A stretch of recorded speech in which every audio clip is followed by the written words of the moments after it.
talk about Divorced Sisters, episode 4, titled Line in the Sand.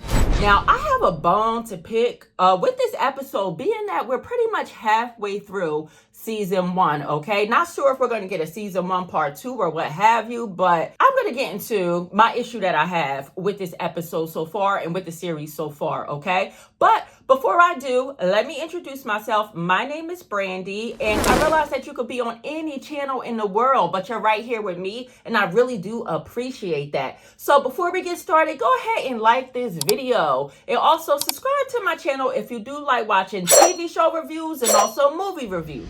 Now, episode 4, overall, it was a very good episode. Like, I'm invested. Like, I'm going to finish this season out. I'm loving the show still. But my problem is we don't have enough character development, okay?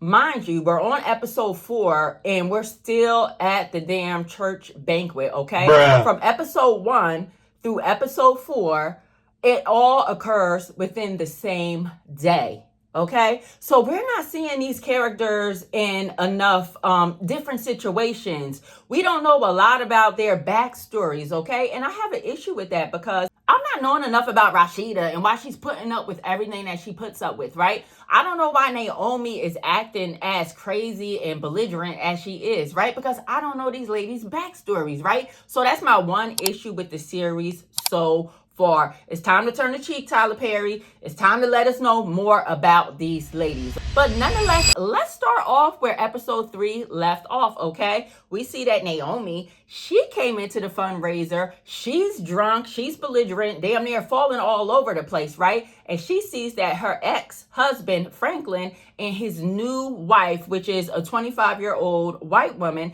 they are in the building as well, just sitting right at the table over from them, right? So Naomi, she's taking jabs at the new wife. She's being ignorant. She's being belligerent, right?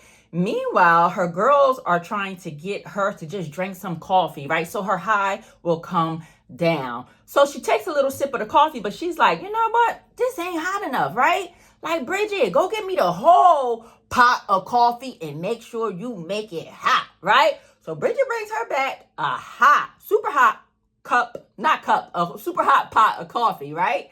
So next we see that Franklin, her ex-husband, he goes to the podium, right? Because the auction is live, right? They're trying to raise money to buy a new church, apparently, right? So Franklin goes up with a painting that he took from Naomi in their divorce, right? It's a painting that was done by her brother, her late brother, that was apparently a heroin addict, right? So Franklin, he starts taking jabs at Naomi in front of everybody, y'all. It was crazy, right? So he's saying that this painting, let me give you a little bit of history about this painting. This painting, I'm surprised it's in such good condition that it is, because I just got it back from my toxic ex-wife. You know, she was so miserable. Like, I hated being married to her. That's why I left her. Like, he said so many unnecessarily crude things about Naomi, right? So Naomi, you just see her, she just sitting there, she just taking it in, right? Because her and her brother apparently were very close.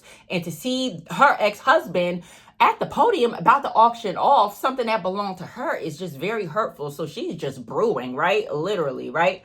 So Franklin starts off the auction at, I believe, $5 to $10, he says, right? So then Tiffany is such a good friend, because Tiffany was trying to bid on an item, right? Tiffany is like, listen, I think she went up to 35 grand that she would have paid to get that painting back in her possession. Not her possession, but she would have paid to get the painting back. She would have definitely gave it over to Naomi, okay? But Franklin decides that he wants to be dirty and spiteful, and he bids $5 million on this painting, y'all. Oh my God, right? And he's like, if Naomi wants to go higher than me, then she could pay the $37 million that she got in a divorce settlement from me, okay? But Naomi did not go higher, okay? So Franklin got the painting for $5 million, all right? He comes off the stand, right? Gallivanting, right? Naomi, she ain't saying too much, right? Which was surprising to me, because at first she was popping off at the mouth, right? So then he goes over to his new wife, right? The new wife, she has on a cutout dress, like not a cutout dress, but like the tube dress where her back is all out, right?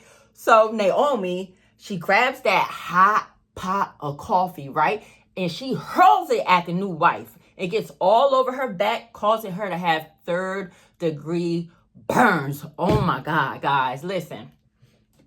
I do not agree with that, right? I do not agree with Naomi becoming violent, right? But this is what I mean about just like more backstory on these characters, right? Because I still don't understand. I mean, I witnessed it with my own eyes, Franklin taunting Naomi, right? But why didn't Naomi just bounce? Like, I'm not going to sit there and let you just talk crap about me on that podium, right? I'm going to remove myself out of the situation before I get myself in jail, right? And that's exactly where Naomi ended up. She ended up getting locked up because she caused the lady third-degree burns all over her back, right? And real quick about those burns, once we see the lady in the hospital, they showed that scene way too long. Like, I didn't need to see those burns all over her back for so long. Like, they were focused on it. Like, just show a glimpse of it and move on, right? I mean, they must have worked too hard on that makeup. They say, hey, we gonna show this back, okay? I don't agree with Naomi getting violent because she risked her own freedom, right? At a certain age, you know, like, listen, I can't do certain things and get caught, right? If I want to get my lick back, I gotta get my lick back on the low and not get caught. Like, I can't do something in front of all of these people. I know I'm gonna go to jail, right? But also, like, the new wife, right? How could you just sit there and let your husband talk down on Naomi like this? Like, I could never tolerate that, right? And like, I'm thinking, is Franklin still in love with Naomi? Like, why are you so concerned with her? That's another thing. If I'm a new wife, I'd be like, why are you so worried about her? And I'm sitting right here with you, you know? But anyway, so Naomi's in jail now, and the rest of the crew is just talking about what they're gonna do next, right? So Geneva is saying, hey, you know, well, I'm gonna go to the jail, you know, go check on Naomi, see what I can do. Like, I know I can't get her out until the morning, right? And Javon's like, I'll come with you. And Geneva's like, listen, I don't need no help. Like, I got all of my connections. Because mind you, Javon is an attorney too. So he's trying to be helpful, right? But she's like, I don't need your help. I got this, right? But then like William kind of butts in. He was like, well, I'm going to go home and relieve the nanny that was watching their 5-year-old daughter, Anika, right? And he was like, yeah, Javon, go with my wife. Make sure she's good. So I'm like, I'm still a little bit suspicious of William. Like, I'm just a tad bit suspicious that Ron Rico knows that Geneva and Javon at least had a thing going on. Like, I think he knows a little something, right? Like, why are you sending this man with your wife, right? At this hour, right? Like, are you asking for problems, right? As fine as Javon is too, right? But anyway, the storyline with Geneva, Javon, and William, is somewhat paused on this episode as far as the paternity issue, right? We don't hear a lot about that, right? The focus is a lot on Naomi, okay? But what we do see is we see Geneva still being extremely jealous of Javon, flirting and talking with one of her best friends, Tiffany, okay? Because remind you, on the last episode, William is trying to hook Tiffany up with Javon, okay? And you can see Geneva is just steaming. She's brewing too, right? Just watching Javon and Tiffany just talk while they're at jail to see Naomi, right? And it was so crazy because her husband, William, called her just to say, you know, you look so beautiful tonight. You remind me of when we went to the prom. And she could barely even listen to the loving remarks from her husband because she was so worried about what Tiffany and Javon was talking about over there, right? Just jealous, right? And I cannot understand why Geneva will not just tell Tiffany something. She does not have to tell Tiffany the full story because I really do think Tiffany is nosy and she got a big mouth, right? But just tell her something, just to throw her off, right? Listen, Javon, he ain't it, girl. She can make up any story about Javon that she wants to, and that's her friend. Like, imagine your friend coming to you saying, nah, girl, he ain't it. Like, we known him for years, girl. Stay away, run, right? You're going to listen to your friend, right? So I don't understand why Geneva won't just get Tiffany out of that situation, right? All right, so let's move on to Pastor Jeff and Rashida. Like, oh my gosh. And this is like just an issue I have with the character development. Like, why is Rashida putting up with so much? Like, I need to know more about my girl. Like, why would she decide to stay in this situation with Pastor Jeff? He is a horrible man. So we see them, right, in another car. They're in a car ride. They're going to see Franklin's wife that's hospitalized because of the burns that Naomi put on her back, right? But they're in a long car ride again, having an argument that's just going round and round in circles, right? Like, their arguments go absolutely nowhere. And again, just wondering why Rashida puts up with him. But one thing she mentioned in the argument was like, I see how Myron looks at you.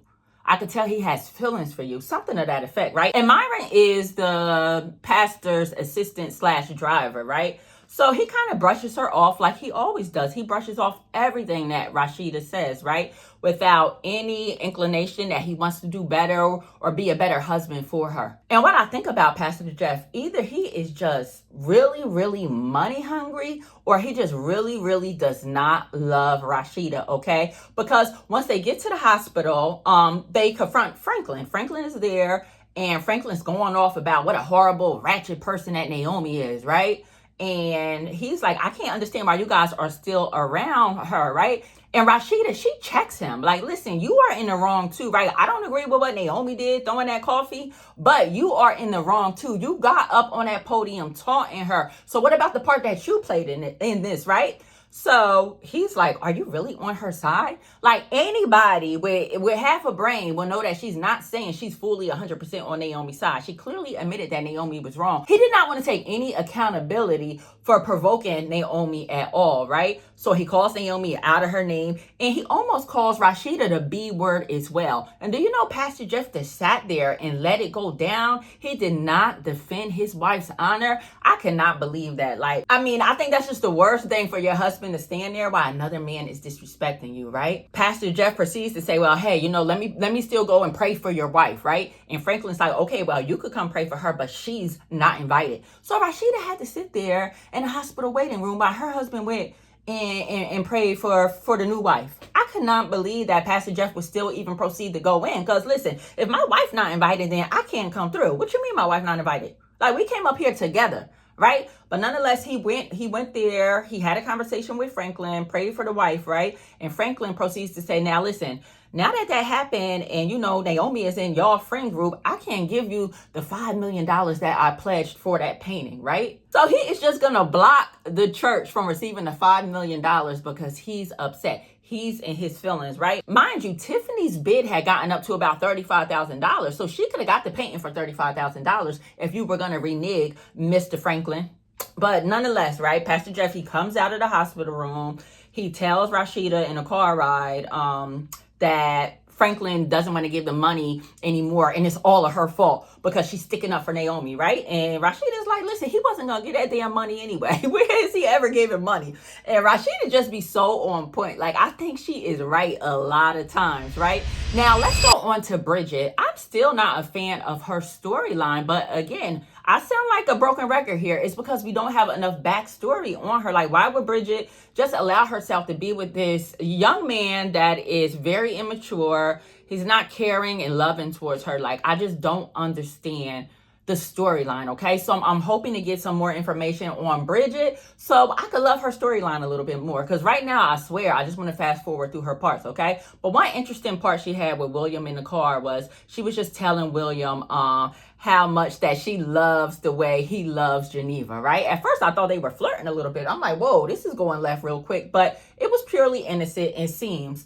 But then William proceeded to tell her, like, listen, like, if it doesn't work out with you, and your young friend, then maybe you could give Javon a shot if him and Tiffany don't work out, right? So they had like a nice little talk in the car, right? So Bridget's storyline, guys, I don't know. I ain't feeling it. I think her storyline needs to pick up a lot. And Tiffany, we still don't know a lot about Tiffany either, but her storyline, I think, is going to be very interesting once we know more of her backstory as well, okay? She seems to be very smitten with Javon, though. She really does.